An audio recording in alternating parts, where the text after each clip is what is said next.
Kalon ning among gihatag nga bugas unsa may imong gibati? Gibati. Nalipay ko kay bugas gihatag. Kaluoy buday pod.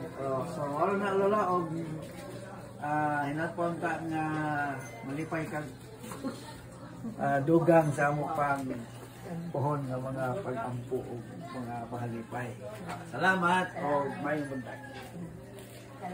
Ayan siya guys, ang ang binigyan nila ng bigas. Ayan. Unsa may mong kasulti lola? Sa naghatag sa imo. Basin sa sunod na apoy mo hatag kas na dili na bugas. Kaya guys, kung sino mang may puso diha, pangbili ng gatas ni Lola. Gatas. Pilay mong edad, Lola? 90?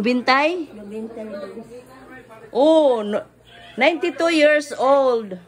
Si Lola ay 92 years old, guys. Kung sinong may puso dyan, mabigyan siya ng pambili ng gatas. Yan, guys. Sige, sulti la, sulti.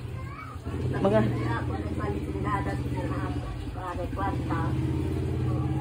Nalipay ko nga may bugas.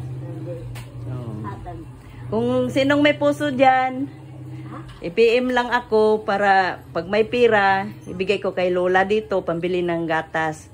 O pambili ng kahit kunting gamot para sa lumakas pa man ang tuhod niya. Pero aabot pa kaya tayo ng ganyan na edad? 92? Sakit na yan tuhod. Maulagi. Sige, sulti lang la kay ako ra ning i-upload.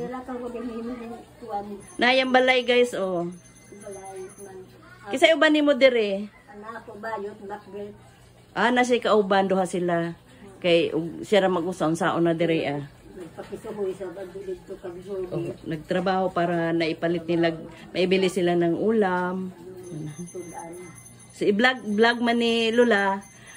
Kung may makakita ning imong video, magsina sila ng pambili ng gatas. Sige, mauna naman to ha. God bless. God bless Lola. Tagaan pa ka ni Lolo ng taas-taas na Ginoo, tong Ginoo taas-taas na kinabuhi. Pero kami di na kundi na mo maabot. So this is na. Okay guys, salamat sa inyong panonood. Thank you very much. Nalagi. See you next video.